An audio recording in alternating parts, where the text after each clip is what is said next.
बिस्मिल्लाहिर्रहमानिर्रहीम। अस्सलाम वालेकुम डियर स्टूडेंट्स, कैसे हैं आप लोग। डियर स्टूडेंट्स, हम यूके कॉन्स्टिट्यूशन को डिस्कस कर रहे थे।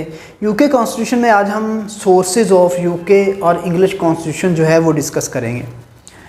अब डियर स्टूडेंट्स, हमारे जो यूनिवर्सिटी के तीसरे सेमेस्टर के स्टूडेंट्स हैं वो ये सब्जेक्ट पढ़ते हैं। इसके अलावा जो हमारे कॉलेजेस के स्टूडेंट हैं वो LLB 3 ईयर जो तीसरा साल है उसमें जाके ये सब्जेक्ट जो है पढ़ते हैं। इसके अलावा ये इम्पोर्टेंट हो सकता है जो डिफरेंट कम्पिटिटिव एग्ज़ाम्स के स्टूडेंट हैं, जो जुडिशियल एस्पिरेंट्स हैं, उनके लिए ये कम्पिटेंट हो सकता है, क्योंकि ये जो कम्पिटिटिव एग्ज़ाम है जैसे सेंट्रल का है, हमारे पब्लिक सर्विस कमीशन का है, तो इसमें ये कॉन्स्टिट्यूशन जो है वो कंपल्सरी सब्जेक्ट के तौर पर भी शामिल होते हैं। तो डियर स्टूडेंट्स, आज हम सोर्सेज पढ़ेंगे यूके कॉन्स्टिट्यूशन के।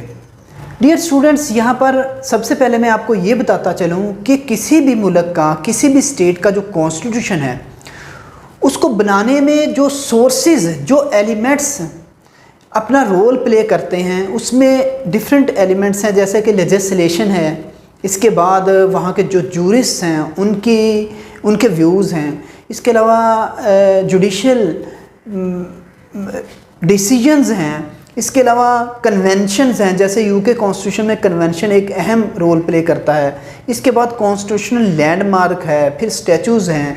तो ये वो बेसिक चीज़ें हैं जो किसी भी कॉन्स्टिट्यूशन में को बनाने में बेसिक रोल प्ले करती हैं। अब अगर हम देखें यूके का कॉन्स्टिट्यूशन, तो यूके का कॉन्स्टिट्यूशन आपको सिंगल डॉक्यूमेंट की सूरत में नज़र नहीं आएगा।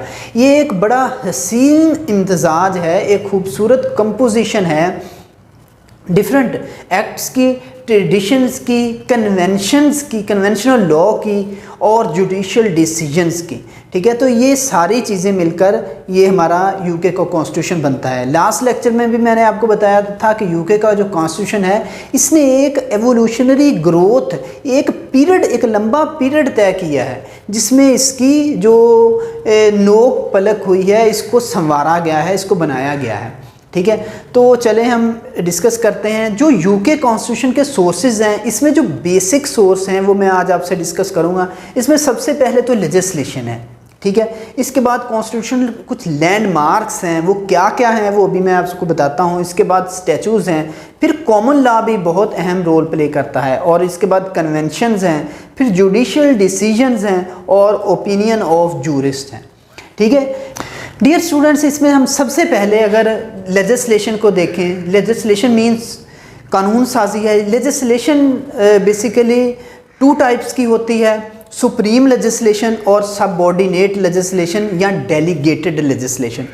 ठीक है डियर स्टूडेंट्स, सुप्रीम लेजिस्लेशन जो है वो सुप्रीम लेजिस्लेटिव बॉडी करती है, और डेलीगेटेड या सबऑर्डिनेट लेजिस्लेशन जो है वो जब सुप्रीम लेजिस्लेचर जो है वो अपने लेजिस्लेशन के इख्तियारात अपने सबऑर्डिनेट्स इंस्टीट्यूशंस या सबऑर्डिनेट बॉडीज़ को मुंतकिल कर देती हैं, तो जब वो लेजिस्लेशन करेंगी तो वो सबऑर्डिनेट लेजिस्लेशन कहलाएंगी। अब जो कॉन्स्टिट्यूशन है इसके बनाने में लेजिस्लेशन बेसिक रोल प्ले करता है। जैसे अगर पाकिस्तान में देखें तो कानून साजी हुई 1973 का, जो जैसा कि हमारा आइन है, तो ये एक कानून साजी के तहत वजूद में आया है। इसके पीछे कुछ एलिमेंट्स हैं जो इसके सोर्स का ज़रिया बने हैं, जैसे करारदाद मकासद हैं, जैसे कुरान और सुन्ना है, तो ये बेसिक सोर्सेज हैं। इसी तरह अगर हम ब्रिटिश में देखें तो ब्रिटिश में भी बहुत सारे ऐसी लेजिस्लेशंस हैं जो कि इंग्लिश कॉन्स्टिट्यूशन का हिस्सा हैं। ठीक है, इसके बाद ये है सुप्रीम लेजिस्लेशन। सुप्रीम लेजिस्लेशन में अगर आप देखें तो रिफॉर्म्स एक्ट 1867 का रिफॉर्म्स एक्ट है। इसके बाद द जुडिकेटर एक्ट 1873 का एक्ट है, फिर मिनिस्ट्री ऑफ क्राउन एक्ट है 1937 का। तो ये जो एक्ट्स हैं जो मुख्तलिफ औकात में, मुख्तलिफ टाइम में बनाए जाते रहे, तो ये लेजिस्लेशन के ही तहत बने हैं। ये सुप्रीम लेजिस्लेशन की एक किस्म है, सुप्रीम लेजिस्लेशन। ठीक है, तो ये एक्ट्स जो हैं ये सुप्रीम लेजिस्लेशन के तहत बने हैं। इसके बाद है सबऑर्डिनेट लेजिस्लेशन या डेलीगेटेड। डेलीगेटेड लेजिस्लेशन मींस के जब सुप्रीम लेजिस्लेशन जो है वो अपने इख्तियारात डेलीगेट कर दे इंस्टीट्यूशंस को, तो वो जो लेजिस्लेशन करेंगे वो सबऑर्डिनेट लेजिस्लेशन या डेलीगेटेड लेजिस्लेशन कहलाएगी। ठीक है, इसके बाद हम बात करते हैं कॉन्स्टिट्यूशनल लैंडमार्क्स की। Dear students, constitutional landmark actually is a combination of documents, charters and law. Actually this is come into existence in the shape of agreements, contracts, treaties of are the different rules of the parliament. ये जो constitution landmark है ये combination है different documents का, charters का, कुछ contracts का, कुछ ट्रीटीज़ का, ठीक है, जो कि पार्लियामेंट है यूके की पार्लियामेंट अगर इन ट्रीटीज़ को, इन डॉक्यूमेंट्स को, इन चार्टर्ड को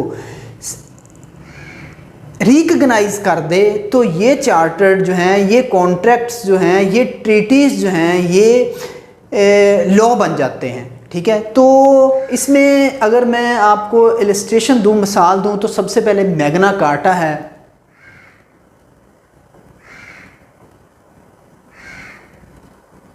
मैग्ना कार्टा 1215 में ये चार्टर्ड साइन हुआ था। कुछ फंडामेंटल राइट्स जो हैं वो दिए गए थे शहरियों को, और ये साइन हुआ था किंग जॉन और बिशप के दरमियान एक वार के नतीजे में ये ट्रीटी साइन हुआ था। बाद में इसको पार्लियामेंट ने रिकग्नाइज़ किया और इसको आइन का हिस्सा बना लिया। इसके 3 सेक्शन जो हैं वो आइन का हिस्सा हैं। ठीक है, इसके बाद पिटीशन ऑफ राइट्स है वो 1628 में,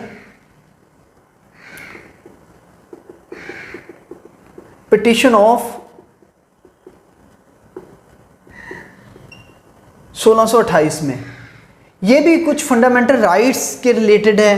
तो ये जो पिटीशन है ये जब यूके जो पार्लियामेंट है उसने रिकग्नाइज इसको किया तो ये भी यूके कॉन्स्टिट्यूशन का हिस्सा बन गया।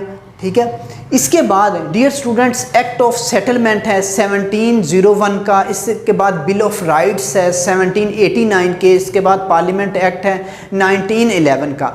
तो ये कुछ एक्ट्स हैं, कुछ ट्रीटी हैं। ये जो मैग्ना कार्टा ये एक ट्रीटी है, एक चार्टर है, चार्टर ऑफ राइट्स भी इसको कहा जाता है। तो जब इनको पार्लियामेंट पास करे और कानून बन जाए तो ये कॉन्स्टिट्यूशन का हिस्सा बन जाते हैं। तो ये चार्टर्ड, ये डॉक्यूमेंट्स, ये एक्ट्स जो हैं, ये रूल्स जो हैं, ये जब इसको पार्लियामेंट पास कर देती है तो ये कॉन्स्टिट्यूशन का हिस्सा बन जाते हैं। इनको कॉन्स्टिट्यूशन लैंडमार्क्स कहा जाता है। डियर स्टूडेंट्स, इसके बाद बात करते हैं स्टैचूज़ की।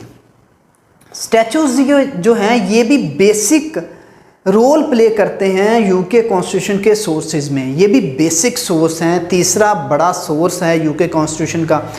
स्टैचूज़ क्या हैं? स्टैचूज़ वो लेजिस्लेशन है जो यूके पार्लियामेंट ने टाइम टू टाइम की है। मुख्तलिफ़ औकात में डिमांड्स ऑफ द सोसाइटी या सिटीज़न्स की जो डिमांड है और वक़्त के मुताबिक जो नीड्स थी सोसाइटी की, स्टेट की, उनको मद्देनज़र रखते हुए जो पार्लियामेंट ने जो लेजिस्लेशन की, ये लेजिस्लेशन जो है वो स्टैचू कहलाती है। स्टैचू एक डॉक्यूमेंट्री, एक ऐसा लॉ है जो पास बाय द पार्लियामेंट होता है और ये बाकायदा तौर पर छपा हुआ मतबूआ एक डॉक्यूमेंट है और इसको कोडिंग की गई होती है। लास्ट लेक्चर में बताया था मैंने आपको कि कोडिंग क्या होती है। कोडिंग मीन्स है कि ये मुख्तलिफ स्केजुअल्स में और डिवाइड होता है। इसके अलावा मुख्तलिफ सेक्शंस और आर्टिकल्स के तहत इसको नंबरिंग की गई होती है, कोडिंग कहलाता है। तो ऐसा जो रूल्स होते हैं, ऐसे जो प्रिंसिपल्स होते हैं वो स्टैचू कहलाते हैं। जैसे हैपियस कॉर्पस एक्ट 1671 है, ठीक है, हैपियस कॉर्पस एक्ट है 1671 का, ठीक है, ये भी एक स्टैचू है। इसके अलावा रिफॉर्म्स एक्ट है 1867 का। मैं इसलिए नहीं लिखूंगा क्योंकि टाइम फिर इसमें ज़्यादा लग जाता है, वीडियो लंबी हो जाती है, ठीक है। इसके बाद म्यूनिसिपल कॉरपोरेशन एक्ट है 1716 का। इसके बाद the representative of people act 1918 का है। तो ये सारे जो हैं ये स्टैचू लॉ की या स्टैचू की काइंड्स हैं की एक मिसाल हैं, और ये स्टैचू सोर्स है यूके कॉन्स्टिट्यूशन का। इसके बाद हम बात करते हैं कॉमन लॉ की। कॉमन लॉ भी बेसिक सोर्स है यूके कॉन्स्टिट्यूशन का।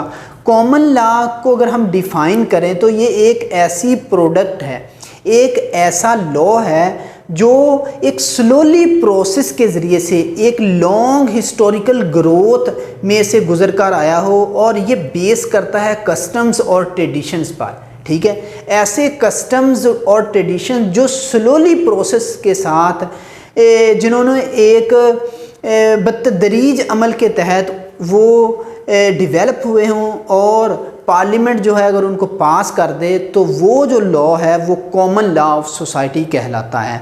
ठीक है, जैसे पाकिस्तान की हम अगर मिसाल लें तो पाकिस्तान में हमारा जो ये कॉन्ट्रैक्ट एक्ट है, जैसे सीपीसी सीआरपीसी है, ये हमारे या लोकल लॉज हैं, एडमिनिस्ट्रेटिव लॉज हैं, तो ये हमारा कॉमन लॉ है। डियर स्टूडेंट्स, इसके बाद हम डिस्कस करते हैं कन्वेंशंस को। कन्वेंशंस क्या है? लास्ट लेक्चर में हमने साइलेंट फीचर्स में कन्वेंशन को डिस्कस किया था। According to professor Dicey, conventions are those customs and understandings as to the made in which various members of sovereign legislative body should exercise their discretionary powers. Conventions, word convention literally means है इज्तमा, और ये एक ऐसा इज्तिमा है जो sovereign जो लेजिस्लेटिव बॉडी है इसके मेंबर्स का ऐसा इज्तिमा है, एक इनफॉर्मल इज्तिमा है। ये कोई यूके पार्लियामेंट की एक फॉर्मल जो सेशन होता है वो नहीं है, ये एक इनफॉर्मल इज्तिमा है, इनफॉर्मल एक इकट्ठ है जिसमें जो लेजिस्लेटिव बॉडी या सॉवरन लेजिस्लेटिव बॉडी के मेंबर्स हैं वो कोई चीज़ डिसाइड करते हैं, और फिर बाद में अगर पार्लियामेंट उसको पास कर दे तो ये एक कन्वेंशनल लॉ बन जाता है।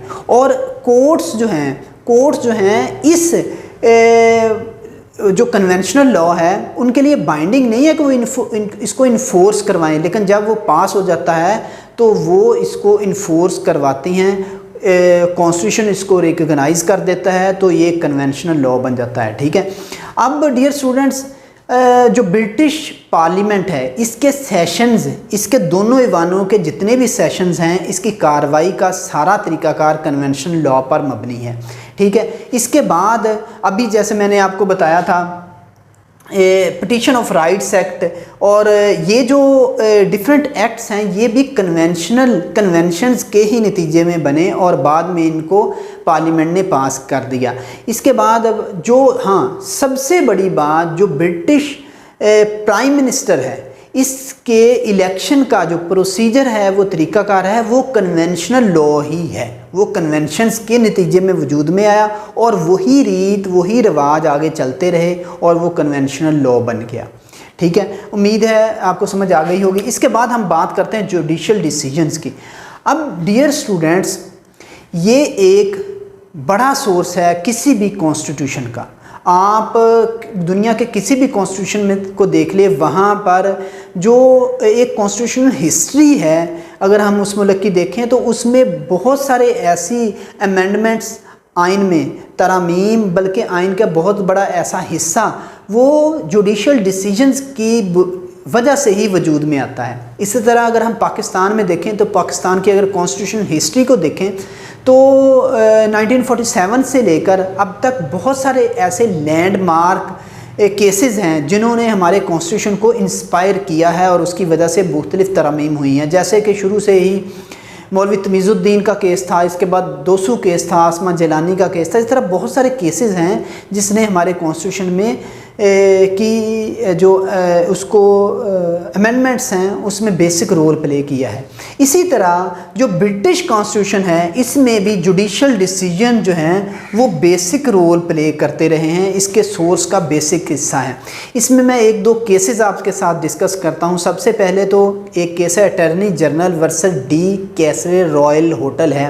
ये 1920 का केसेस है। इसमें डिसाइड की गई थी discretionary power of the crown, वो लिमिट कर दी गई थी बाद में फिर पिटिशन ऑफ राइट एक्ट 1860 में।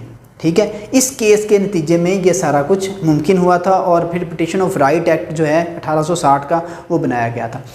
डियर स्टूडेंट्स, इसके बाद बुशल्स केस है 1670 का। इसमें इस्टेब्लिश की गई थी द इंडिपेंडेंस ऑफ जुडिशरी, जो जूरीज़ हैं उनकी इंडिपेंडेंस जो है उसको रिकॉग्नाइज किया गया था। इसके बाद एक और केस है, वो है द केस ऑफ होविल 1678 का था। इसमें इस्टेब्लिश किया गया था द इम्यूनिटी ऑफ द जजेस की जो मुख्तलिफ तरीक़ाकार है अपॉइंटमेंट, इसको डिस्कस किया गया था। इसके बाद एक केस और था वाक्स वर्सेस वुड।